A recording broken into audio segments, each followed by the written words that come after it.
주님의 은혜가 함께 하시기를 축복합니다. 오늘 하나님의 마음에 합한 사람 네 번째 시간으로요, 범사에 하나님의 뜻을 묻고 순종함, 이런 제목으로 말씀 나누도록 하겠습니다. 어, 하나님께서 말씀에 하나님 마음에 합한 사람을 세우기 원하신다 그랬어요. 예레미야 3장 15절에 이스라엘 백성들을 회복시키시고 하나님의 마음에 합한 사람을 보내어서 아, 지식과 명철로 그들을 돌보게 하겠다 그랬죠. 그래서 우리 한 사람 한 사람이 하나님 마음에 합한 사람이 되려고 애써야 되겠고요, 하나님 마음에 합한 사람이 되기를 구해야 되겠다 하는 것이지요. 음, 하나님 마음에 합한 사람, 그러면 누구든지 다윗을 우리가 꼽을 터인데, 성경에 다윗의 이름은 600번 이상 나옵니다. 그러니까 하나님이 얼마나 다윗을 좋아하셨는지, 기뻐하셨는지 이렇게 볼 수 있는 것 같아요. 다윗의 삶에 다윗을 하나님 마음에 합한 사람이다라고 말했는데, 무엇을 두고 하나님의 마음에 합한 사람이라고 했는가? 그 여러 가지 특징, 몇 가지 특징을 우리가 쭉 살펴봤고, 오늘은 그 중에 하나가 뭐냐면, 모든 일에 하나님께 묻고 따랐다는 거예요. 모든 일을 하나님께 묻고 하나님을 따라갔다라고 할 수 있어요. 그러니까 인도하심은 하나님의 백성에게 주시는 놀라운 축복이죠. 그러니까 약속입니다. 여러분 하나님 믿으시지요? 또 하나님이 여러분을 인도하실 것을 믿으십니까? 네. 예수님이 그러셨잖아요. 내가 가면 또 다른 보혜사를 보내리니 저는 진리의 영이라 저가 오면 너희를 모든 진리 가운데로 인도하시리라. 또 감당할 시험 외에는 허락지 아니하시고 시험 당할 즈음에 피할 길을 내사 너희로 능히 감당케 하시리라 그러셨잖아요. 그러니까 시험 당할 즈음에 피할 길을 내시고 감당할 만한 그러한 은혜를 부으시고 또 인도하시겠다 이렇게 말씀하셨어요. 인도하시면 하나님의 백성에게 주시는 축복이고요, 또 예수님은 우리의 주권자요 주인이며 통치자시잖아요. 우리가 예수님의 주권 앞에 순복하고 나아가 주님의 주권에 순복하는 자로서 우리는 적극적으로 이 땅에서 주님의 인도하심을 받으려고 해야 되는 거예요. 주님의 인도하심. 여러분은 어떠세요? 주님의 인도를 받으세요?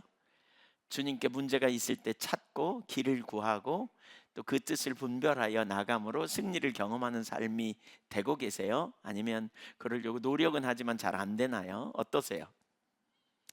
오늘 우리가 하나님의 마음에 합한 다윗은 어떤 삶을 살았는지를 보고 다윗에게서 우리가 배울 수 있기를 원합니다. 이러한 삶을 참 잘 살았던 사람이 다윗입니다. 첫째, 하나님의 뜻을 묻는 다윗. 사울이 죽었고요. 그 이후에 이제 사무엘을 통해서 다윗이 사울의 뒤를 이어 왕이 될 것이라고 말씀하신 시기가 이제 된 것이죠. 사울이 죽음으로 말미암아. 한편으로 그때 이후 얼마나 다윗이 왕이 될 것을 기대했을까 생각해 보세요. 그렇다면 사울이 죽은 이후에 그가 즉각적으로 가서 이스라엘 사람들에게 사무엘이 나에게 기름 부으셔서 나를 왕 삼는다고 하셨거든. 그러니까 내가 왕이야. 이제부터 너희는 나를 따라와. 이렇게 그러니까 해야 정상 같아요. 그렇게 할 수 있을 것 같아요.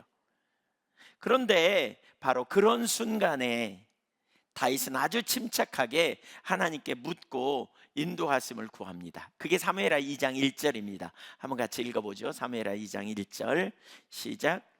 그 후에 다윗이 여호와께 여쭈아뢰되 내가 유다 한 성읍으로 올라가리이까?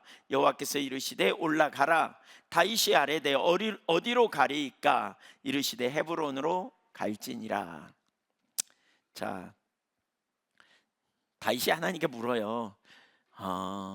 이제 뭐 길이 열려 있잖아요. 사울도 죽었겠다. 뭐 이제 자기가 당연히 왕 되고 그리 가야 되잖아요. 근데 그 순간에도 다윗은 물었다는 거죠. 어디로 갈까요, 하나님? 유다 한 성으로 갈까요? 그러자 하나님께서 헤브론으로 가라 이렇게 말씀하셨다는 거죠. 그러자 다윗은 즉각 순종합니다. 2절과 3절을 한번 볼까요? 다윗이 그의 두 아내 이스라엘 여인 아히노암과 갈멜 사람 나발의 아내였던 아비가일을 데리고 그리로 올라갈 때에 또 자기와 함께 한 추종자들과 그들의 가족들을 다윗이 다 데리고 올라가서 헤브론 각 성읍에 살게 하니라. 다윗은 자신에게 유리하게 전개되는 상황 속에서도 자기의 기분에 따라 행동하지 않고 하나님의 뜻을 물었습니다. 그리고 말씀대로 순종했습니다. 그러니까 다윗은 자신의 주권자가 하나님이시고 하나님이 자기의 삶을 가장 완전한 길로 인도하실 것을 신뢰했는데 그 믿음의 실제적인 삶을 살았다는 거예요. 성경에 하나님은 우리를 인도하신다고 약속하고 있고요, 하나님을 의뢰하는 백성들을 하나님께서 가장 좋은 길로 이끄시겠다고 약속하셨어요. 그러면 우리가 이 하나님을 믿으면 우리도 그렇게 하나님께 길을 구해야 되지 않아요? 맞죠? 네, 이렇게 우리도 하나님을 찾아야 돼요. 근데 누구보다도 다윗이 그 삶을 정말 잘 살았던 사람 중에 한 사람이에요. 누구보다도 다윗은 잘 살았어요. 그렇게 철저하게 하나님의 길을 따라 행했던 것이지요. 인도하심을 받기 위해 그가 정말 애썼고요, 무엇보다 인도하심을 받기 위해 하나님께 자꾸 묻는 일을 했어요. 그것이 다윗의 일상화된 삶이었어요. 그리고 그것을 통해 놀라운 승리를 얻게 되고, 그때마다 다윗은 하나님께 영광 돌리는 일을 하게 된 거예요. 하나님과 동행했고 실제적으로 하나님의 인도하심을 경험하는 삶을 살게 됐다는 거예요. 시편 23편 1절과 2절에 보면 이런 표현이 있거든요. 다윗의 위대한 신앙 고백이라고 할 수 있잖아요. 여호와는 나의 목자시니 내게 부족함이 없으리로다. 2절을 보면 그가 나를 푸른 초장으로 푸른 풀밭에 누이시며 실만한 물가로 인도하시는도다, 이렇게 말했죠. 하나님께서 푸른 초장으로 실만한 물가로 다윗을 인도하시는 구체적인 역사를 경험했던 거예요. 그러니까 우리는 이 구절을 보면 이런 생각을 할 수 있어요. 하나님이 인도하시되 다윗이 가만히 있었더니 알아서 인도하셨겠구나, 이런 생각을 할 수 있는데 그게 아니에요. 다윗이 적극적으로 하나님의 길을 찾았고요, 하나님의 길을 물을 때 하나님이 그 다음으로 다윗을 이끌어 가셨다는 거예요. 그러니까 가만히 있으면 하나님이 우리를 알아서 데리고 어디로 가겠거니, 이렇게 하면 안 돼요. 우리에게 무슨 자세가 필요하냐? 하나님께 묻고 그 길을 찾는 이 중심의 자세가 필요해요. 아멘. 네. 몇 가지 다윗의 그 일생을 통해서 다윗이 어떻게 하나님을 물었고 어떤 영역에서 물었는지, 그리고 그 묻고 인도하심을 받아서 어떻게 승리했는지, 이걸 우리가 잘 보기를 원해요. 다윗은 사울에게 지금 쫓기고 있는 형편에 블레셋과 적경에 있는 그일라 지역이 침공을 받아서 추수한 것들을 빼앗기고 있다는 말을 듣습니다. 사무엘상 23장 2절 이하에 보면 그런 표현이 나오거든요. 사무엘상 23장에 보면 바로 그런 상황에 다윗이 긍휼의 마음을 가지고, 한번 생각해 보세요. 자기 동족들이 어려움을 당하고 있어. 근데 다윗이 사실 그보다 더 어려울 수 있잖아요. 다윗이 지금 쫓기고 있잖아요. 그런 상황에 동족들이 어려움을 당하니까 이 동족들을 어떻게 도와줘야 될지 다윗은 이스라엘을 향한 그 긍휼의 마음이 있었어요. 그래서 하나님께 묻습니다. 23장 2절을 읽어보겠습니다. 같이 읽습니다. 시작. 이에 다윗이 여호와께 묻자와 이르되 내가 가서 이 블레셋 사람을 치리이까? 여호와께서 다윗에게 이르시되 가서 블레셋 사람들을 치고 그일라를 구원하라 하시니. 자, 뭐라 그랬다고요? 내가 그일라 사람들을 구원할까요? 블레셋 사람들과 전쟁해서? 그랬더니 하나님이 뭐라 그랬다고요? 가서 치고 그일라 사람들을 구원해라, 이렇게 말했다는 거예요. 그래서 그 말씀을 듣고 전쟁을 하러 나가려고 하는데 부하들이 말려요. 부하들이. 한번 생각해 보세요. 부하들 입장에서 생각해 보세요. 아니 지금 이런 때 뭐라 그래요? 내 코가 석잔데, 이런 말 하잖아요. 지금 내 상황도 만만치 않은데 자기 앞가림도 못하는 처지에 무슨 남을 돕겠다고 그러느냐 이러고 이제 부하들이 그러는 거죠. 3절을 보면 이렇게 말합니다. 다윗의 사람들이 그에게 이르되 보소서 우리가 유다에 있기도 두렵거든 하물며 그일라에 가서 블레셋 사람들의 군대를 치는 일이리까 한지라.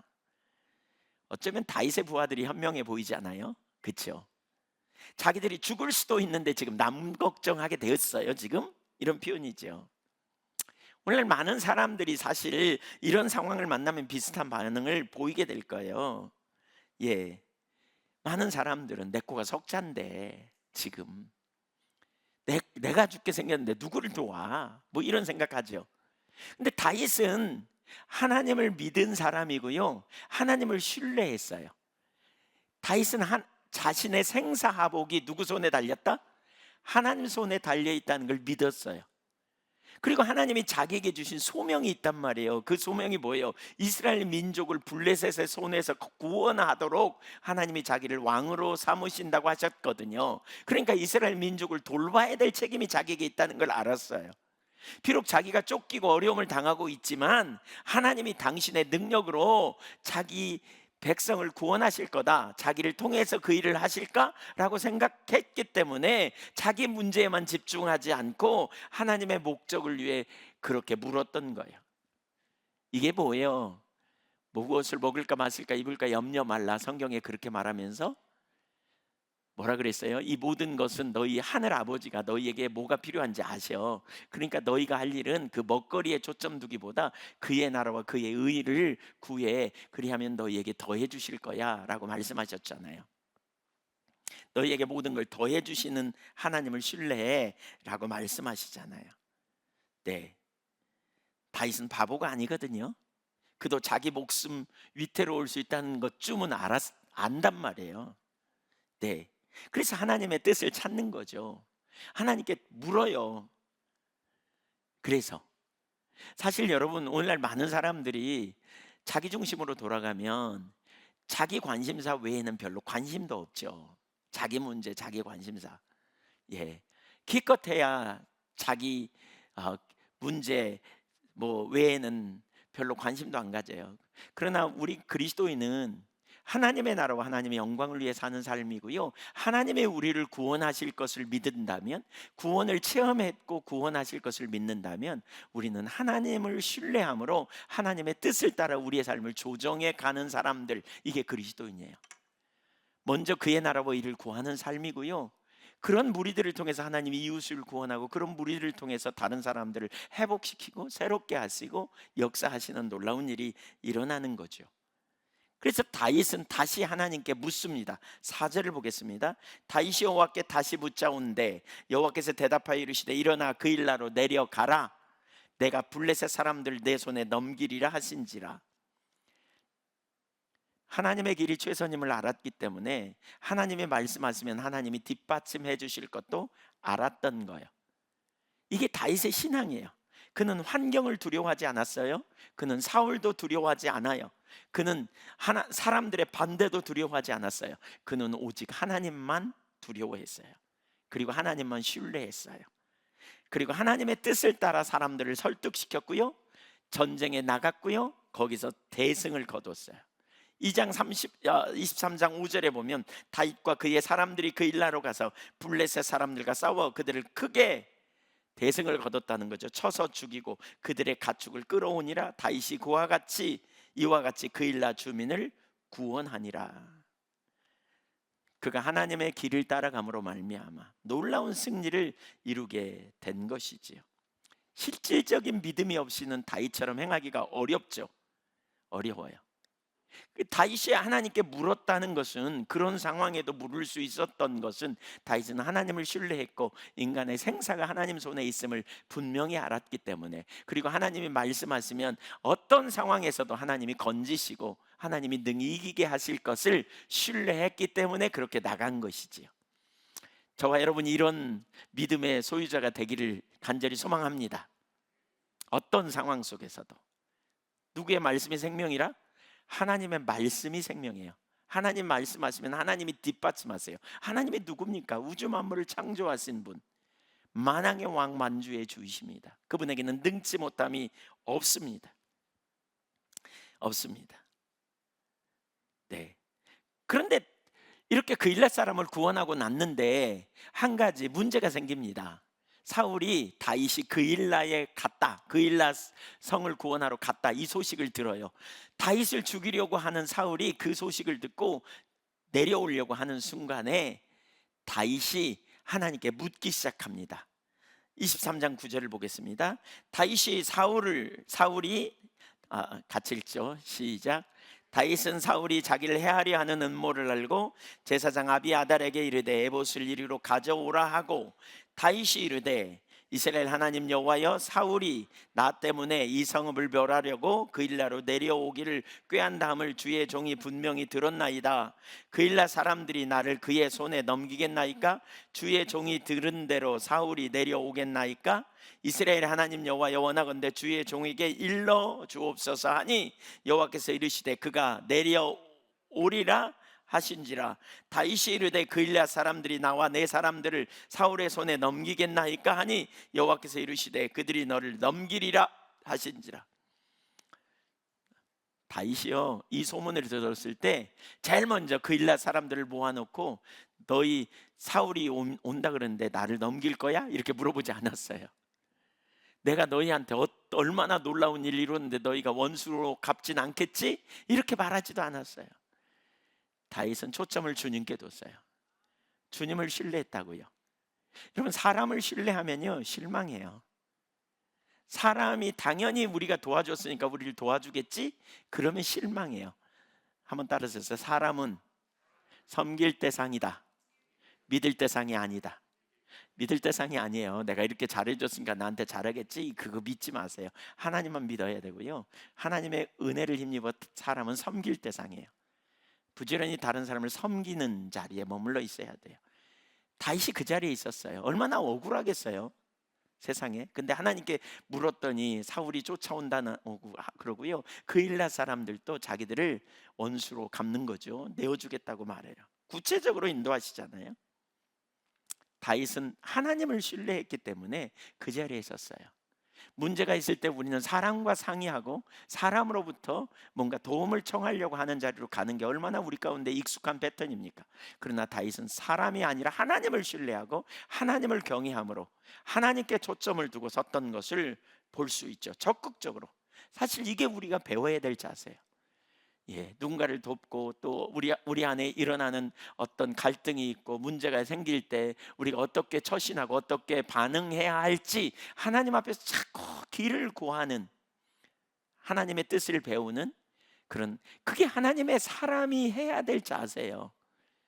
여러분, 창세기를 가만히 생각해 보세요. 하나님은 창조주고요, 인간은 피조물이거든요. 그 창조주를 믿는 인간은 자꾸 창조주의 길을 따라가고 창조주의 뜻을 따라 살아가야 돼요. 근데 누군가가 와서 거짓말을 넣어주죠. 누구예요? 사탄이 와가지고 선악과 따먹으면 죽음이 아니라 행복이야, 거짓말을 넣어주니까 그 말을 듣고 인간은 타락하면서 하나님과의 관계가 깨졌잖아요. 그래서 모든 인간이 죄를 범했고 영원히 멸망받을 수 없었는데, 그런 우리를 위하여 하나님의 아들이 오셨고 십자가에 달려 죽으시고 우리를 다시 하나님의 자녀가 되게 하셨어요. 하나님의 자녀된 우리는 이제 누구를 믿어요? 하나님을 믿는 거예요. 원래 내가 피조물이었다, 이걸 인정하는 자리에 가야 되고요, 그 창조주 하나님을 신뢰하고 그분의 말씀을 따라 살아야 능력이 있어요. 그분의 길로 가야 능력이 있어요. 그분의 길로.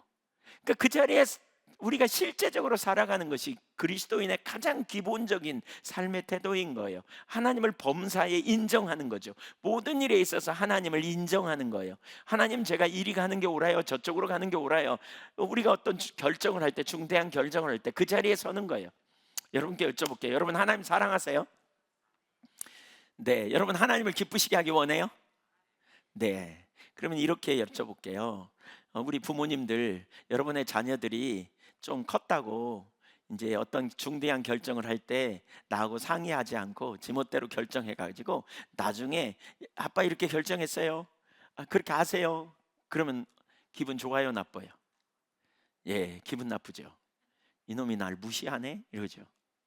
우리가 하나님을 인정한다는 게 뭘까? 하나님을 경외한다는 게 뭘까? 우리가 하나님을 신뢰한다는 게 뭘까요? 여러분, 하나님을 존중히 여기는 거예요.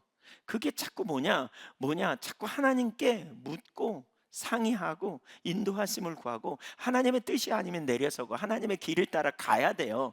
거기에 놀라운 승리가 있어요. 다윗이 바로 그 삶을 살았던 거예요. 그 삶을 실제적으로. 이게 믿음의 실제입니다. 내가 믿는다면 실제로 그 삶을 살아가는 자로 가는 겁니다. 사무엘상 30장도 보십시오. 사무엘상 30장. 다윗이 블레셋을 피해 가지고요. 이제 그 블레셋에 피난 갔을 때 일이 일어나는 상황인데요. 그 블레셋으로 도망가 가지고 아기스 왕에 의하여 시글락이라고 하는 성에 있을 때 블레셋이 이스라엘과 전쟁을 하려고 군사를 일으켜요. 근데 그때 다윗의 군대를 선봉에 세우려고 그래요. 그러니까 이제 이스라엘 그 용사들이 장수들이 반대해요. 아니, 블레셋 장수들이 반대해요. 갑자기 뒤돌아쳐서 우리를 치면 어떻게 하냐고. 그러면 뒤에다 놓자고. 그랬더니 다윗을 믿을 수가 없다고 변심해갖고 뒤에서 공격하면 우리는 양쪽에서 협공해갖고 죽으니까 다윗은 전쟁에 참가 안 시키는 게 좋겠다고. 큰일 날 뻔했잖아요. 다윗이 이 다음에 이스라엘 왕이 될 뻔했는데, 지금 사울을 피해서 사울로 도망갔는데, 블레셋으로 도망갔는데 사울을 피해서 거기서 블레셋 편에 서 가지고 이스라엘과 전쟁했다면 이스라엘의 원수가 되는 건데 어떻게 왕이 되겠어요? 큰일 날 뻔했어요. 그래가지고 겨우 이제 집으로 돌아왔는데 그 성에, 글쎄 성을 비운 사이에 아말렉 사람들이 쳐들어와 가지고 집을 불태우고 식구들을 다 잡아가 버렸어요. 모든 재산을 가져가 버리고. 이런 상황이 되니까 다윗과 함께 했던 부하들이요, 상처가 많았거든요. 그러니까 다윗을 돌로 치려고 하는 상황까지 이르렀어요. 그러니까 매우 급박한 상황이잖아요. 근데 바로 그런 순간에 다윗은 뭐 했냐? 하나님께 물었어요. 어떻게 보면 참 무모해 보여. 당연히 빨리 쫓아가야지. 근데 그는 하나님께 그 순간에도 묻습니다. 30장 7절과 8절을 보겠습니다. 다윗이 아히멜렉의 아들 제사장 아비아달에게 이르되 원하건대 에봇을 내게로 가져오라. 아비아달은 에봇을 다윗에게로 가져가매 다윗이 여호와께 묻자와 이르되 내가 이 군대를 추격하면 따라잡겠나이까 하니 여호와께서 그에게 대답하시되 그를 쫓아가라. 내가 반드시 따라잡고 도로 찾으리라. 그러니까 아히멜렉의 아들 제사장 아비아달에게 에봇을 가져오라. 에봇이라는 것은 하나님께서 구약 시대에 하나님의 뜻을 알 수 있도록 하는 그런 도구였어요. 도구. 그러니까 제사장이 입는 옷인데 우림과 둠빔이라고 하는 에봇에게 이게 있어서 하나님 뜻을 분별하는 것이었어요. 그래서 물었더니 하나님께서 그를 쫓아가라. 내가 반드시 따라잡고 도로 찾으리라. 이렇게 말씀하신 거예요. 바로 그런 순간에 사실 시간도 아까운데 거기서 기도하고 있었다는 거죠. 하나님 뜻을 구한 거죠. 왜 하나님께 물었을까요? 왜 그러면 다윗은 그 절박한 순간에 그렇게 했을까요? 인간의 생사가, 자기 가족의 생사가 누구 손에 있음을? 하나님 손에 있음을 알았기 때문에 그래요. 그래서 물은 거예요. 여러분의 자녀의 앞날이 주님 손에 있음을 믿으세요? 그리스도인으로서 대답해 보세요. 여러분의 자녀의 앞날이 여러분 손이 아니라 주님 손에 있음을 믿으세요? 네. 그렇다면 자녀가 무슨 일을 택할 때 가장 좋은 길을 아시는 하나님께 묻고 나가야 되지 않겠어요? 내 생각에 옳은 대로가 아니라. 그러니까 이스라엘 백성들이 가장 타락했던 시기가 사사기 시대였거든요. 근데 그때 사사기 17장 6절과 21장 26절에 보면 똑같은 표현이 있어요. 거기 뭐라 그러냐? 그때에는 왕이 없으므로 자기 소견에 옳은 대로 행했더라. 자기 생각에 옳은 대로 가는 것, 이거는 하나님을 멸시하는 행위고요. 거기에 생명이 있지 않아요. 여러분, 우리는 철저히 하나님의 길을 따라가야 돼요. 하나님의 길, 거기에 생명이 있는 거예요. 하나님이 창조주라니까요. 하나님이 생명이시라니까요. 하나님이 구원자 맞습니까? 하나님이 우리의 생사화복을 주관하시는 분이 분명하다고 여러분 진짜 믿으신다면 우리는 하나님 앞에서 길을 찾아야 돼요. 우리 자녀들의 앞날을 선택하면서 내가 보기에 좋은 길, 내가 생각하기에 유익한 길, 돈 많이 벌고 뭔가 잘 될 수 있다고 생각하는, 우리가 이렇게 쉽게 생각하잖아요. 정말 하나님을 믿는 사람은 믿음의 선택을 하는 거잖아요.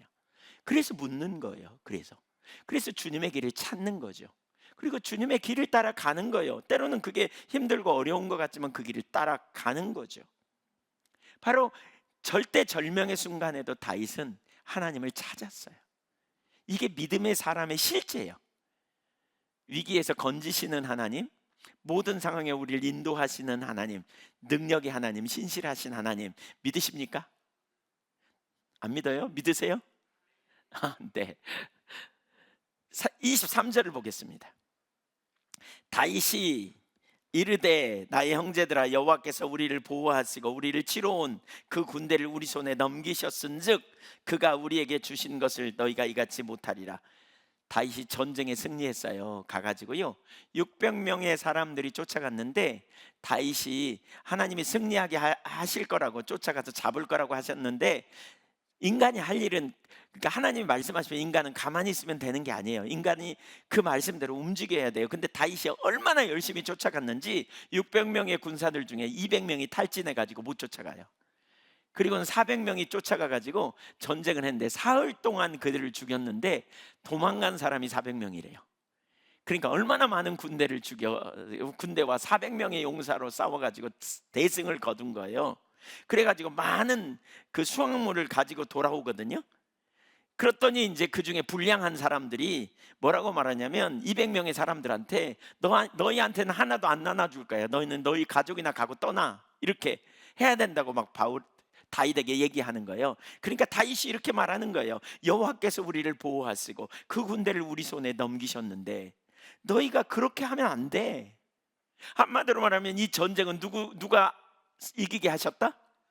하나님께서 이기게 하셨다. 이걸 지금 고백하는 거예요. 은혜라는 거예요.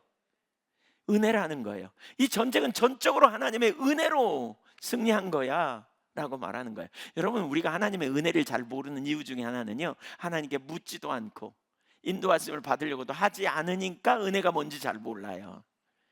하나님께 묻고 인도하심을 적극적으로 구할 때 그대로 응답되는 역사를 경험해 보면 그 은혜인 것을 우리가 더 알겠죠. 그래서 자꾸 물어야 돼요. 물을 수 있어야 돼요.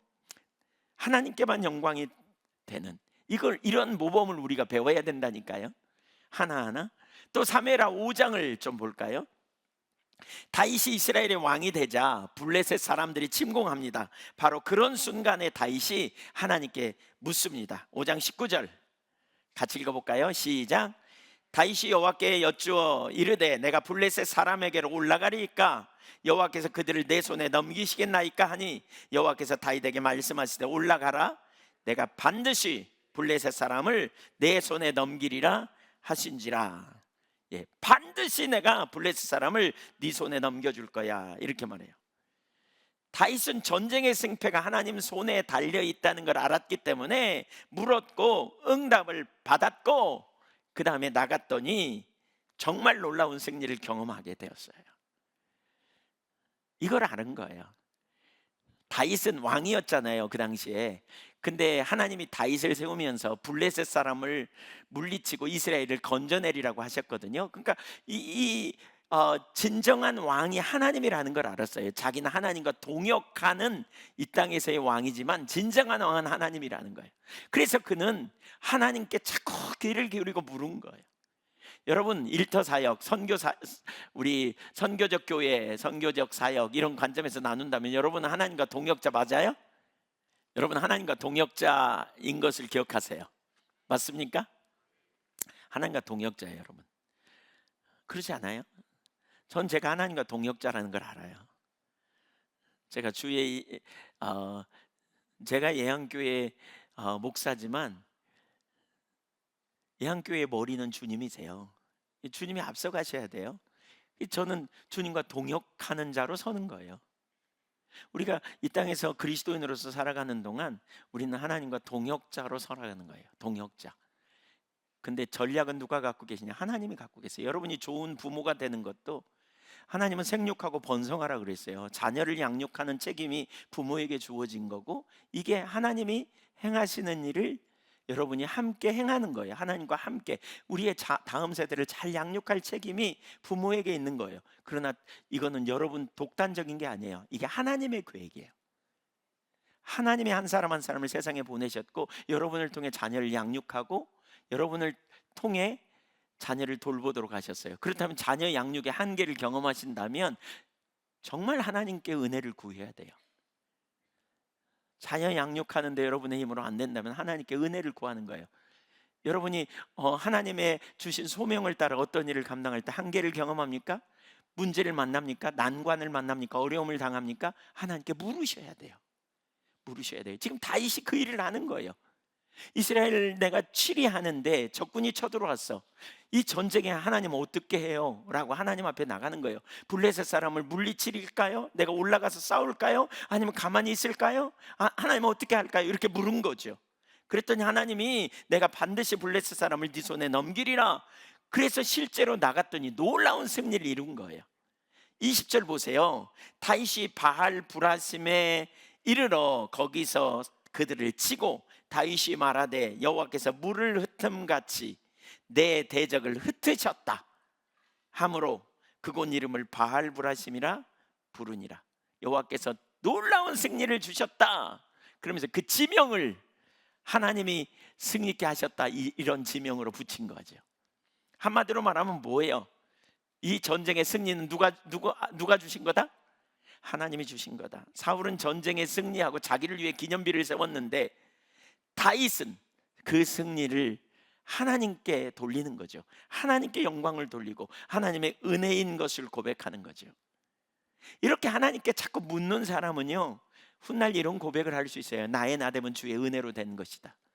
하나님께 묻지 않고 그냥 적당히 그냥 흐물흐물 살아가는 사람은 하나님의 은혜인지 자기가 잘해서 한 건지 잘 구분 못하고 살다가 교만 떨기도 하고 막 이런 자리로 가요. 그러나 다윗은 분명히 알았어요. 자기는 영원한 왕이신 하나님의 세우심을 받은 종에 불과하다는 사실을 알았기 때문에 하나님께 물은 거예요. 여러분 종으로 사실래요?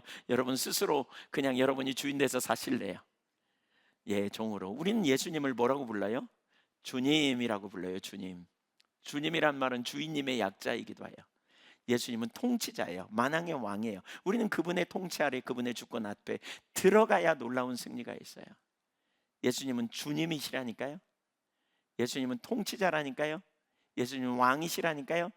예수님은 생명이세요. 우리는 승리할 때마다, 성공을 거둘 때마다 내가 아니요 오직 주의 은혜로다, 이렇게 고백할 수 있어야 돼요. 블레셋이 다시 침공합니다. 이렇게 승리했는데 다시 침공해요. 여러분, 한번 이긴 적군 또다시 올 때 어떻게 해요? 예, 승리했으니까 나가서 또 전쟁에 이기려고, 또 나가서 싸우려고 나갈 수 있겠죠. 그냥 나가기가 쉬울 거거든요. 그러나 다윗은 다시 하나님께 묻습니다. 여리고를 점령한 이스라엘 백성들이 아이성을 점령할 때는 시시하게 여겨서 그냥 나가다가 대패했잖아요. 근데 다윗은 블레셋 사람 한번 물리쳤으니까 그 다음에 반드시 또 이길 거다, 그리고 그냥 나가지 않았어요. 그 순간에 또 다시 물어요. 이걸 우리가 배워야 돼요. 또 물어요. 또 물어요. 매번 물어요. 매번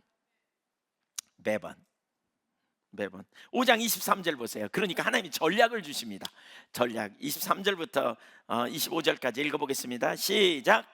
다윗이 여호와께 여쭈니 이르시되 올라가지 말고 그들 뒤로 돌아서 뽕나무 숲을 맞은편에서 그들을 기습하되 뽕나무 꼭대기에서 걸음 걷는 소리가 들리거든 곧 공격하라. 그때 여호와가 너보다 앞서 나아가서 블레셋 군대를 치리라 하신지라. 이에 다윗이 여호와의 명령대로 향하여 블레셋 사람을 쳐서 게바에서 게셀까지 이르니라.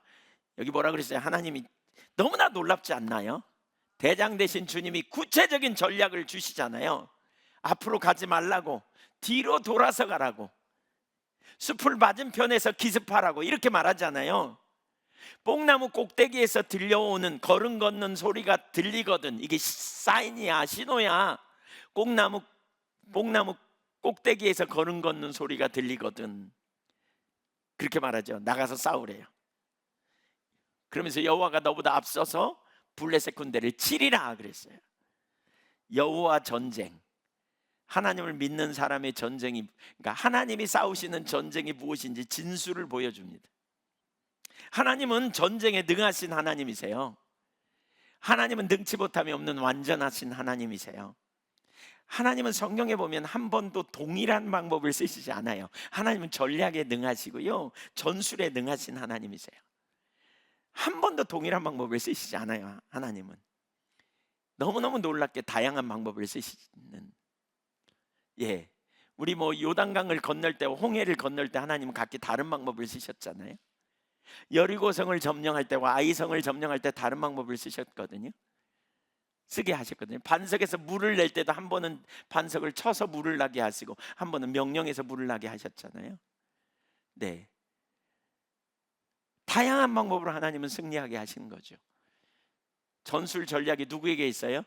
하나님께 있어요. 근데 우리는 방법에 익숙해요. 이런 부분 찾고 방법을 배워갖고 그 방법대로 하려고 그래요. 그러면 그 다음에 되겠지 이렇게 말해요. 여러분, 우리가 성령님이 우리 안에 오셨고 우리 가운데 성경이 있어요. 그래서 우리가 성경이 있어서, 어떤 분은 그렇게 생각하기가 쉬워요. 성경 잘 연구해서 우리가 살아가고 삶에 적용하면 된다 이렇게 생각해요. 여러분, 그렇지 않아요. 여러분, 성경이 우리에게 있잖아요. 성령께서 성경을 조명해 주셔야 우리의 삶이 실제가 되고요. 또 개인적인 삶의 인도는 성령께서 우리 가운데 구체적으로 이끌어 주셔야 돼요. 제가 목사가 됐어요. 어떻게 목사가 됐어요? 하나님의 뜻일까요? 제 뜻일까요? 하나님의 뜻이에요. 저는 확신해요. 근데 성경에 이길 수는 목사가 되라 이렇게 기록되어 있지 않았어요. 근데 어떻게 목사가 됐어요? 성령께서 저에게 인도하셨어요. 제 앞날의 삶에 어떻게 사는 것이 완전한지, 저는 직장 생활을 하고 또 어느 만큼 하다가 나름대로 사업을 해보겠다 이런 계획을 대학 때 가졌었어요. 나름대로 그런 일을 해보겠다 이렇게 제 계획을 가졌어요. 그러나 인격적인 주님을 만나면서 하나님의 완전하신 계획 아래 내 삶을 조정해 볼 필요가 있구나. 하나님이 왕이시라면, 하나님이 창조주라면, 피조물로서 내가 이 땅에서 나를 보내신 하나님의 목적과 의도가 있는데 내가 이 땅에서 아무렇게나 살아서 내 인생을 소비할 일이 아니구나 라고 생각하며 주님께 길을 묻고 구하는 가운데 분명하게 하나님이 저를 부르셨어요. 목회자가 되도록.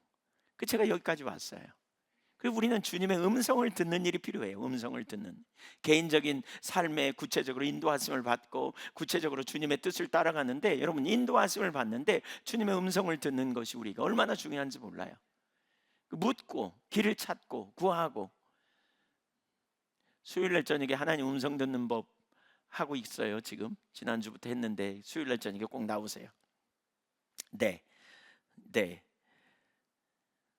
하나님이 전쟁하는데도 구체적으로 인도하시는 거 있죠. 어떻게 해야 할지. 하나님이 모세에게 이스라엘 백성들을 인도에 내시겠다고 말씀하신 다음에 모세가 스스로 했나요? 아니에요. 수많은 한계를 경험할 때마다, 문제를 경험할 때마다 하나님께 모세가 물었고요, 하나님이 그에게 길을 가르쳐 주셨어요. 우리 인생도 마찬가지예요. 시험 당할 쯤에 피할 길을 준비하고 계세요. 주님이. 믿으십니까? 가만히 있으면 주시나요? 아니에요. 적극적으로 찾는 게 필요해요. 적극적으로 물어야 돼요. 적극적으로 인도하심을 구해야 돼요. 생사를 주관하시는 하나님 앞에 묻는 거예요. 우리는 언제나 그래서 하나님 말씀을 들으려고 하고요, 인도하시는 주님의 음성을 듣고 순종할 때 우리 삶에 진정한 승리를 경험하게 돼요. 우린 지금 하나님의 마음에 합한 다윗에게서 배우려고 합니다. 그가 얼마나 하나님께 묻기를 잘하고 있었는가를 우리가 배울 필요가 있어요. 물론 다윗이 처음부터 이렇게 하나님께 물었던 삶을 살았던 건 아니에요. 그가 사울에게 쫓기던 적이 있었는데 하나님의 길이 아닌, 그러니까 쫓기는 가운데 하나님의 길이 아닌 자기 생각대로 행했던 일이 성경에 3번 나타나요. 그리고 그것이 그에게 큰 어려움으로 이렇게 작동했던 걸 경험하는데, 인본주의적 결정에는 심각한 어려움이 있다는 걸 보게 된 거죠. 21장에 보면 다윗이 자기 생각대로 스스로 자기 살 길을 모색하다가 높당의 제사장 아히멜렉을 찾아가서 거짓말을 하면서 도움을 얻어냅니다. 근데 그것이 빌미가 되어서요, 사울이 제사장 85명을 죽이는 사건이 22장에 나옵니다. 다윗은 그 사건이 자신의 탓이라고 사무엘상 22장 21절 22절에 보면 그렇게 고백합니다. 한번 보실래요? 사무엘상 22장 21절 22절 같이 읽습니다. 사울이 여호와의 제사장들 죽인 일을 다윗에게 알림해 다윗이 아비아달에게 이르되 그날에 에돔 사람 도액이 거기 있기로 그가 반드시 사울에게 말할 줄 내가 알았노라. 내 아버지 집의 모든 사람 죽인 것이 나의 탓이로다. 하나님께 묻지 않고 아비멜렉에게 간 것, 그러니까 묻지 않으니까 자기가 자기를 위해서 거짓말한 거, 그래가지고 결과적으로 그 결과로 말미암아 제사장 무리들 85명을 죽인 게 전적으로 자기 탓이라는 것을 고백하고 있어요. 내 탓으로 여기는. 그 즈음에 다윗이 하나님께 묻지 않은 또 한 번의 사건이 뭐냐면 21장 10절에 보면 그날에 다윗이 사울을 두려워하여 일어나 도망하여 가드왕 아기스에게로 도망갑니다. 그러니까 하나님께 묻지 않고 그가 블레셋으로 도망갑니다. 그랬다가 무슨 일이 벌어집니까? 11절에 보니까 그 사울은 천천히요 다윗은 만만히로세. 그 여인네들이 불렀던 노래가 거기까지, 이스라엘 걸그룹이 불렀던 노래 아주 유명해져 가지고 거기까지 소문이 나 가지고요 다윗을 알아봐 버려. 그러니까 다윗이 이제 큰일 났어. 그래 가지고 다윗이 아기송 앞으로 이렇게 끌려가는데 그들 앞에서 미친 척해요. 침을 흘리고 문짝을 끄적거리다가 결국 아기스가 뭐라 그러냐면 미치광이로다 어찌하여 그를 내게로 데려왔냐, 그리고 쫓아내거든요. 그 통에 살아나와요. 인본주의는 얼마나 심각한 결과를 가져오는가를 본 거죠. 또 한 번은 27장 1절에 나오는데요, 어느 날 다윗이 이런 부정적인 생각에 사로잡히면서 스스로 살 대책을 마련합니다. 하나님의 길이 아닌 자기 길을 마련합니다. 27장 1절을 보면 이렇게 말합니다. 다윗이 그 마음에 생각하기를 내가 후일에는 사울의 손에 붙잡히리니 블레셋 사람들의 땅으로 피하여 들어가는 것이 좋으리로다. 사울이 이스라엘 온 영토 내에서 다시 나를 찾다가 단념하리니 내가 그의 손에서 벗어나리라 하고 다윗이 일어나 함께 있는 사람 600명과 더불어 가드왕 마옥의 아들 아기스에게로 건너가니라. 네, 다윗이 한때 모압으로 피했었잖아요. 근데 그때는 다윗이 그냥 간 게 아니고요, 하나님의 뜻을 구하다가 쉽게 응답이 없으니까 내가 가면 모압으로 갔다가 혹시 하나님 응답하시면 다시 그 뜻대로 움직이리라 그랬더니 갓이라는 선지자를 통해서 다시 유다로 돌아가라 그러니까 그대로 움직였거든요. 그러니까 하나님의 뜻은 그 유다에 있는 것이 하나님의 뜻이었어요. 근데 그가 힘들고 어려우니까 하나님께 묻지 않고요 자기 생각이 옳은 대로 갔어요. 그랬다가 어려움을 당한 게 아까 30장 우리 살펴봤잖아요. 이스라엘과 전쟁을 할 뻔하고 자기 가족 다 죽일 뻔하고 엄청난 어려움을 당하고 다윗이 깨달은 거죠. 그때 이후로 다윗은 절대 인본주의적인 길을 안 택해요. 철저하게 하나님께 묻고요 하나님의 인도를 받아요. 철저하게. 정말 하나님이 생명이니까요. 무엇보다 여러분 한번 생각해 보세요. 하나님이 생명이세요. 하나님이 구원자예요. 우리는 피조물이고 하나님 창조주세요. 그렇다면 우리는 어떻게 살아야 돼요? 내 생각에 옳은 대로 가야 돼요. 주님의 뜻을 찾아야 돼요. 네, 주님의 뜻을 찾아야 돼요. 주님의 길로 행해야 돼요. 이게 하나님을 신뢰하는 믿음의 실제적 삶이에요. 우리를 하나님이 지금 실제적 삶으로 인도하고 계세요. 진짜 믿는다면 하나님께 묻는 거예요. 제가 어떻게 해야 돼요? 하나님, 저를 가르쳐 주세요. 인도해 주세요. 다윗은 실제적인 믿음의 사람이었고 그렇게 나갈 때 정말 놀라운 승리를 경험했거든요. 네, 이 삶이 그렇지 이렇게 생각하는 사람도 있고 너무 막연하게 생각하는 분도 있으신 것 같아요. 하나님께 물어도 안 되던데 이런 삶. 네, 좀 네. 안 돼도요 성경이 그런 삶이라면 우리 그렇게 살아야 돼요. 맞나요? 그러면 안 되는 걸 주님이 우리에게 하라고 주셨을까요? 반드시 될까요? 돼요. 여러분, 안 되는 걸 주셨다면 하나님이 우리를 모르시는 거예요. 근데 하나님 우리를 모르시잖아요. 우리 다 알아요. 안 되면 뭐가 문제인지 우리는 찾아야 돼요. 이게 올바른 신앙이라면 우리는 뭐가 문제인지 찾아야 돼요. 이게 정말 성경적인 삶이라면, 이것이 하나님 백성의 삶이라면, 진짜 맞는다면 우리는 왜 그렇게 못 사는가 찾아야 돼요. 왜 오늘날 실제로 많은 사람들이 이렇게 매 순간마다 주님의 길을 묻고 찾고 구하고 알기 위해 애쓰고 이렇게 가지 않는, 제가 상 볼 때는 많은 사람이 그렇게 안 살거든요. 왜 그럴까요? 왜 그럴까요? 사실은 믿음의 문제예요. 하나님을 잘 몰라서 그렇고요. 또 하나님이 구체적으로 인도하신다는 신뢰가 없어요. 이론인 경우가 많죠. 지적 동의에 머물고 응답하실 것에 대한 기대감이 없는 거죠. 그리고 몇 번 또 물어봤던데 속히 응답이 없더라. 하나님께 물어봐도 뭐 하나님이 금방 말씀해 주면 좋은데 아무 응답도 없고 그러더라. 그러니까 그냥 신앙생활 다 그렇게 하는 것 같더라. 뭐 이렇게 나가는 경우가 많죠. 그럼 다윗은 쏙쏙 응답한 것 같죠. 다윗은 지금까지 보면 막 100% 응답한 것 같잖아요. 금방금방. 안 그래요. 다윗도 응답받기 위해 얼마나 애썼는지 몰라. 시편에 보면 그런 구절이 되게 많이 나와요. 예를 들면 시편 25편 4절 볼까요? 여호와여, 주의 도를 내게 보이시고 주의 길을 내게 가르치소서. 둘 다 길이에요. 길. 주의 뜻을 보여달라고 기도한 거예요. 5절, 주의 진리로 나를 지도하시고 교훈하소서. 정말 어렵고 힘든 상황이에요. 그러니까 주의 이런 상황에 어떻게 해야 될지 길을 보여달라는 거예요. 주는 내 구원의 하나님이시니, 이렇게 말하면서 뭐라 그러세요? 내가 종일 주를 기다리나이다 그랬어요. 하나님의 뜻을 알기 위해 종일 주님을 기다려본 경험 있는 분 손 들어보세요. 네. 아마 많지 않으실 거예요. 종일, 아니 뭐 하면서 그런 게 아니고 종일 주님 앞에 엎드려서 기도하면서 주님의 뜻을 내게 보여주세요. 주님, 제가 어떻게 해야 돼요? 이렇게 찾는 사람 별로 많지 않아요. 사실 별로 많지 않아요. 우린 너무 바빠요. 근데 다윗은 이렇게 기다렸다는 거예요. 이게 여호와를 경외하는 거예요. 하나님의 뜻이 아니면 내가 안 가겠다, 하나님의 뜻을 알고 내가 따라가겠다, 이 결단이 있는 거죠. 하나님 다양한 방법을 통해서 우리에게 말씀하시잖아요. 이 대표적으로 가장 빈번한 게 성경이죠. 그러니까 하나님의 뜻을 알기를 원하여 성경을 읽는 거죠.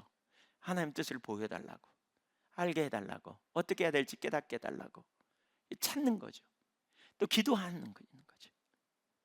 또 사람들을 통해서 하나님이 내게 말씀하실까? 이런 거죠. 오늘날 많은 사람들이 기도 한번 하고는요, 그 다음에 잊어버리거든요. 여러분 되게 중요해요. 하나님, 제가 이 상황에 어떻게 해야 될지 알게 해주세요. 그러고는 그 순간에 잠깐 귀를 기울였다가 아무 감동이 없으면 그냥 잊어버리고 그냥 자기 생각이 옳은 대로 가기가 쉬워요. 근데 아니에요. 이 기도했으면 그 다음에 뭐예요? 하나님 뜻을 알기 위해 성경을 읽어야 되고요, 하나님 뜻을 알기 위해 기도하고, 환경이 어떻게 움직이는가 자꾸 찾아보고요, 사람을 통해서 혹시 말씀하실까 이렇게 귀를 기울이면서 하나님 내게 뭐라고 말씀하실는지 내가 바라보고 기다리리라. 하박국 선지자가 그렇게 말하잖아요. 여호와께서 내게 무엇이라고 말씀하실는지 내가 기다리고 사모하며 하나님 뜻을 구했던 것처럼 우리에게 이 중심의 자세가 필요해요. 그래서 25편 12절에 보면 여호와를 경외하는 자 누구냐? 이게 경외하는 태도예요. 이게 경외하는 태도라니까요. 그가 택할 길을, 하나님이 택할 길을 그에게 가르치시리로다. 그러면 어떻게 되냐? 그의 영혼은 평안히 살고 그의 자손은 땅을 상속하리이다. 이거 원하시죠? 네, 이거 원하세요. 시편 27편 4절도 보세요. 이게 다윗의 일상의 삶이었습니다. 하나님께 바라는 한 가지 소원이 있습니다. 세 가지를 말하죠. 뭐예요? 평생의 여호와의 아름다움을 낭망하며, 그 말은 하나님의 임재 안에 살면서, 두 번째 하나님을 아름다움을 바라보며 여호와의 집에 살면서 그게 임재 안에 사는 것이고요, 아름다움을 바라보며 그 말은 하나님을 알기를 원하는, 세 번째 사모하는 그것이라. 근데 사모하는 그것이라는 말은 바카르라는 말로 찾다, 구하다 이런 의미예요. 그래서 표준 세번역 그 뒷부분을 보면 이렇게 번역했더라고요. 성전에서 주님과 의논하면서 살아가는 오직 그것뿐이다. 내가 주께 청한 한 가지 소원 그 하나만을 얻으려고 했을 것이니 평생에 주의 집에 살면서 임재 안에 살면서 주의 자비로운 모습을 보는 것과 성전에서 주님과 뭐 하면서 의논하면서 하나님의 길을 꾸준히 찾는 거예요. 이게 다윗의 일상의 삶이었어요. 일상의 삶. 시편 143편 7절 8절도 읽어보겠습니다. 시작. 여호와여 내게 속히 내게 응답하소서. 내 영이 피곤하나이다. 주의 얼굴을 내게서 숨기지 마소서. 내가 무덤에 내려가는 자 같을까 두려워하나이다. 아침에 나로 하여금 주의 인자한 말씀을 듣게 하소서. 내가 주를 의뢰함이니이다. 내가 다닐 길을 알게 하소서. 내가 내 영혼을 주께 드림이니이다. 많은 어려움 속에서 두려워하며 하나님의 길을 구하고 있어요. 그러면서 하나님의 음성이 응답이 속히 오지 않으니까 하나님의 얼굴을 숨긴 것처럼 느껴지고요, 무덤에 들어가는 것처럼 그런 상태로까지 느껴졌다는 거예요. 그럼에도 불구하고 그는 하나님의 길을 찾았어요. 왜요? 하나님의 말씀이 생명이니까. 하나님의 길이 생명이니까. 여러분, 주님의 길을 찾을 수 있기를 축복합니다. 이 삶이 되어져야 돼요. 이 삶. 이게 다윗의 삶에서 우리가 배워야 될 요소예요. 다윗의 삶에서. 여러분께 여쭤볼게요. 그냥 저도 설교 길게 하지 않고 목 아프게 길게 하지 않고 여러분도 그냥 빨리 끝내고 그러면 좋겠지요? 네, 그래서 여쭤보려고요. 나는 이제 하나님께 물으며 살겠다. 그렇게 결단하세요? 네, 결단 한번 손 들어보세요.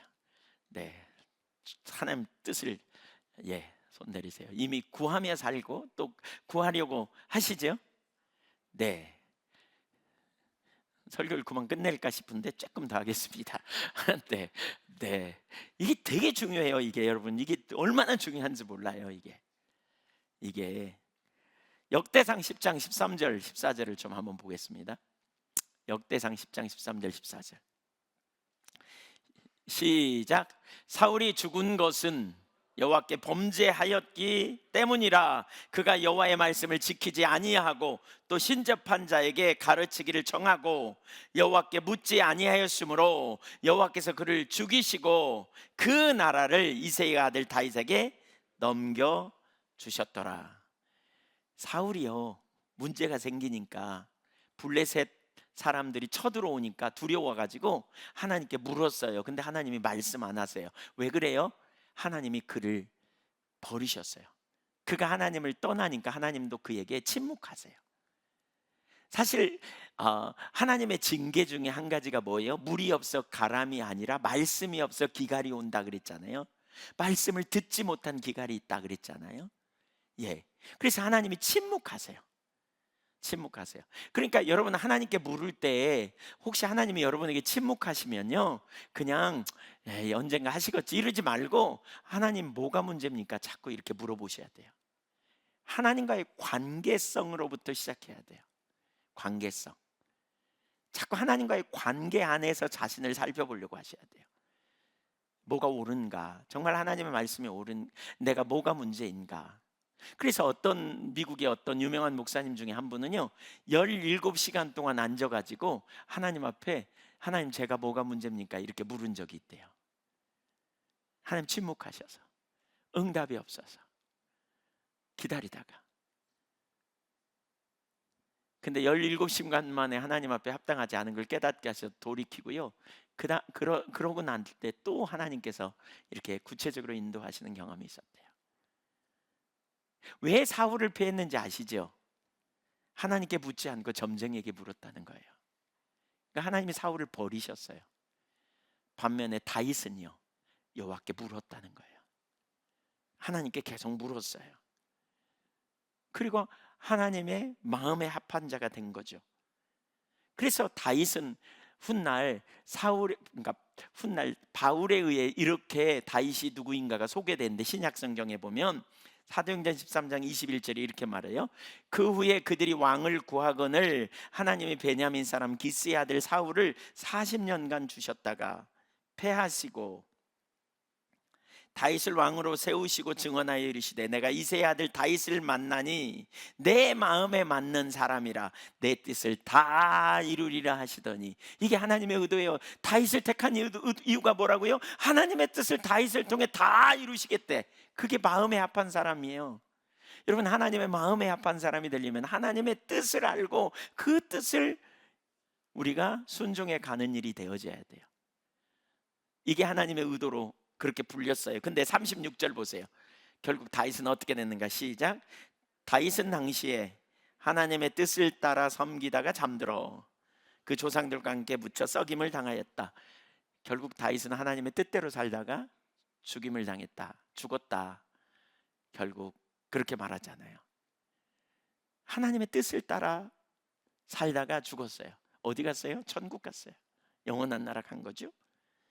하나님의 마음에 합한 사람, 하나님의 뜻을 이루려고 선택하셨고 하나님이 그 뜻대로 글을 쓰심으로 놀라운 일을 이루신 범사의 주를 인정하십시다. 아멘. 잠언 3장 5절, 4절, 5절, 6절 거기 보면 범사의 주를 인정하라 그리하면 저가 택할 길을 가르치시리라 그랬어요. 범사에 인정하는 건 뭐예요?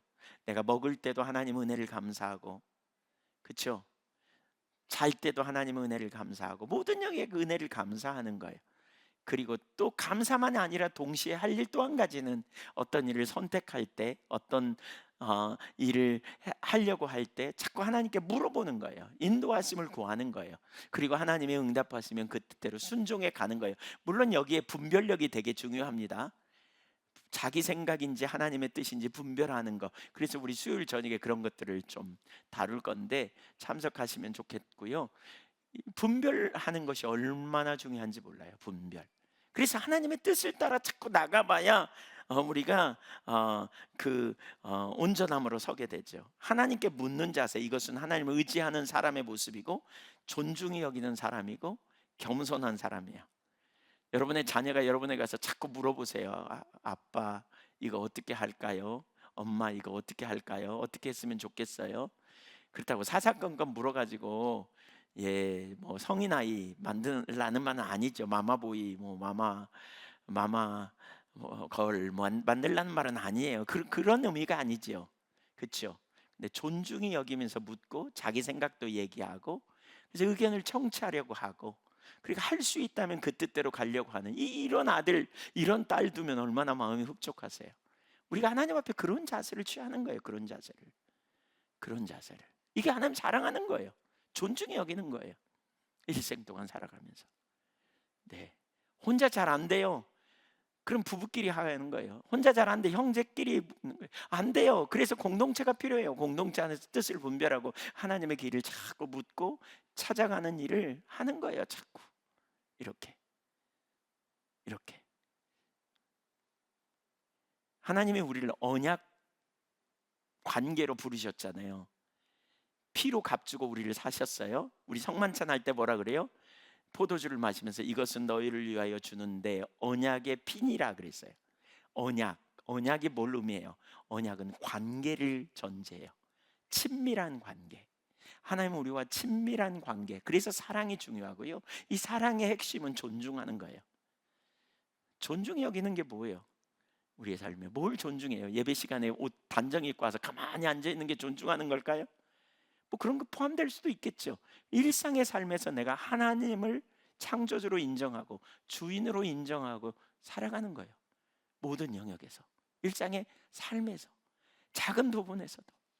그래서 어떤 일이 되어졌을 때 하나님의 은혜를 감사하고, 또 어떤 일을 선택할 때 자꾸 하나님 뜻이 무엇인지를 우리가 찾고 묻고 하나님 길을 따라 우리의 삶을 드리려고 하고, 이게 모든 그리스도인의 살아야 될 가장 기본적인 삶이라는 거예요. 기본적인 삶. 특별히 우리 예한교회에서 우리 하나님과 친밀한 교제에 대한 부분 되게 많이 강조했잖아요. 근데 친밀한 교제가 뭐예요, 여러분? 친밀한 교제는 이런 자리에 있는 사람들이 꽤 많은 것 같아요. 친밀한 교제가 중요한지 다 알아. 그래, 친밀한 교제를 추구해. 그래서 하나님을 개인적으로 좀 만나기도 하고 은혜를 경험하기도 했어. 그런데 어떤 순간에는 굳어져요, 이게. 여러분, 친밀한 관계는요 가다가 어느 시점에 중단되는 게 아니에요. 끝까지 가는 거예요. 끝까지 가는 거예요. 여쭤볼게요. 여러분이 지금까지 하나님을 아는 것보다 여러분이 알아야 될 하나님이 더 많아요. 맞아요? 여러분이 받은 은혜가 커요. 하나님이 여러분에게 여러분이 하나님께 받아야 될 은혜가 더 커요. 아니, 여러분이 받은 은혜가 커요. 하나님이 여러분에게 주셨으면 하는 은혜가 더 커요. 예, 주실 은혜가 훨씬 커요. 그렇다면 우리 신앙은 뭐예요? 계속 끝까지 친밀한 교제 안에 가는 거예요. 끝까지. 어느 만큼 하고 그만두는 게 아니에요. 관계라니까요. 관계성이에요. 예, 결혼하고 부부간의 관계에 우리가 쉽게 그냥 에이 포기하고 삽시다 이럴 수 있을지 모르지만 하나님과 관계는 달라요. 그래서는 안 돼요. 사실 부부간의 관계도. 근데 당연히 하나님과 관계는 끝까지 친밀한 교제 가운데 가는 거예요. 그 가운데 중요한 게 뭐예요? 하나님께 묻고 길을 찾고 인도하심을 구하는 삶이에요. 여러분, 중단하지 말고 포기하지 말고 끝까지 가십시다. 뭐 좀 된 것 같으세요? 이거 내려야 돼요. 이거. 저도 하나님이 수도 없이 많이 됐다고 생각하는 거 내리라나 이런 감동을 되게 많이 주세요. 왜 그러실까 하나님이? 가만히 생각해 보니까 그런 거예요. 하나님 더 많이 주시려고 그러는데 뭔가 된 것처럼 여기는 순간 우리는 교만하거든요. 이만하면 내가 신앙생활 잘하고 있다 생각하는 거예요. 그 내 모습이에요. 잘하는 건요 관계성에서 이루어지는 거예요. 관계성, 친밀한 관계. 내가 몇 가지 행위 잘했다고 잘하는 게 아니에요. 인격적인 사랑의 관계 안에 교제 가운데서, 그래서 하나님을 더 알고 하나님을 더 사랑하는 교제 가운데 우리가 하나님을 의지하고 하나님을 힘입어 살고 하나님께 의논하고, 그렇죠? 하나님 임재 안에 살아가는 지속적인 실제적인 교제 안에서 계속 자라가는 날, 그런 신앙이 돼야 돼요. 언제까지? 주님 오시는 날까지. 신앙생활 오래 하셨어요? 은혜 많이 받았어요? 네, 은혜 되게 많이 받았어요. 막 입에 침이 튀기도록 간증해. 근데 현재 삶에는 임재가 거쳐서 팍팍 눌려서 하는 사람 절대로 적지 않더라고요. 그러면 안 돼요. 그거 아니에요. 그거 틀렸어요. 계속된 거예요. 계속된 하나님과 우리와의 관계는. 그렇게 살다가 주님이 오라 그러는 날 우리가 영원한 나라 가야 친밀하지. 그게 친밀함이지. 맞습니까? 그 친밀한 은혜 가운데 그 능력 아래 우리가 있어야 돼요. 거기 그 삶. 한 가지만 더 나누고 마치죠. 인도하심을 받기 위해 기억할 사실이 있어요. 인도하심을 받기 위해, 이거 두 번째가 되겠네요. 그렇죠? 인도하심을 받기 위해 기억할 사실이 있는데 두 가지예요. 우선 확신할 수 있어요. 우리가 하나님께 물을 인도하심을 구할 확신, 두 가지를 간단히 언급하면 하나님의 성품의 기초예요. 하나님은 우리를 사랑하세요. 맞죠? 하나님 저와 여러분을 사랑하십니다. 독생자를 아끼지 않을 만큼. 그렇죠? 하나님은 전지하십니다. 그렇죠? 하나님 능치 못함이 없는 완전한 전능하신 하나님입니다. 그러면 하나님이 사랑하면 우리에게 정말 좋은 것 주시고 싶겠죠. 여러분, 사랑하는 사람을 위해 좋은 걸 줘요? 나쁜 거 줘요?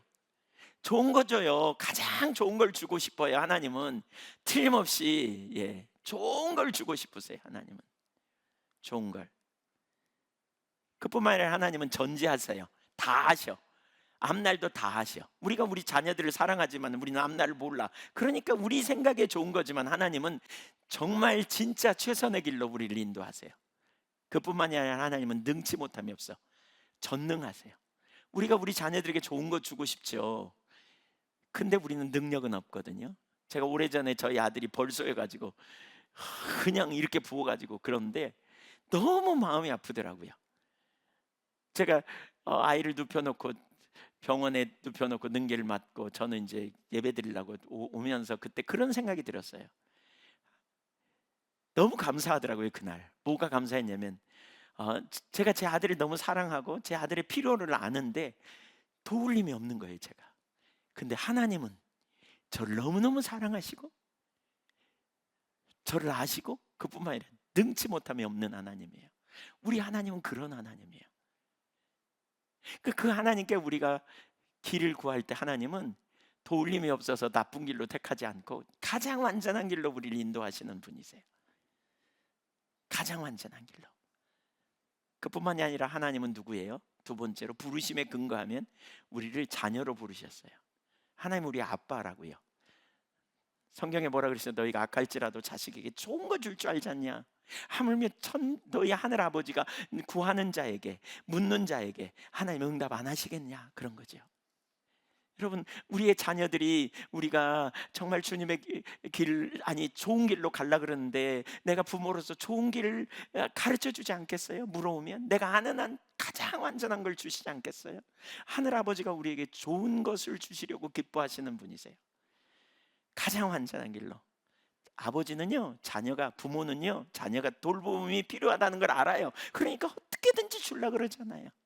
우리 인간은 도를 넘어가지고 자기가 당신이 줄 수 있는 나이, 자기 돌봄도 어려운 나이까지도 그냥 주려고 그러니까 문제가 되긴 하지만 막 80대셔도 막 밭에서 일하시잖아요. 뭐 하려고 일하냐 그러면 우리 자식 주려고 그래요. 자식 주려고. 뭐 이런 부모님들 제가 시골에서 목회하면서 진짜 많이 봤어요.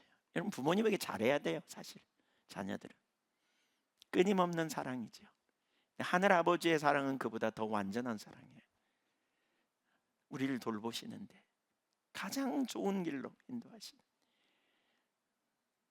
그 하나님이 우리를 부르셨다면 하나님이 필요한 순간에 우리에게 전략을 주시고요, 하나님이 부르셨다면 길을 내실 거예요. 저는 목사로서 제가 목회하는데 한계를 경험할 때마다 부르신 주님 앞에 전략을 구해요. 길을 구해요.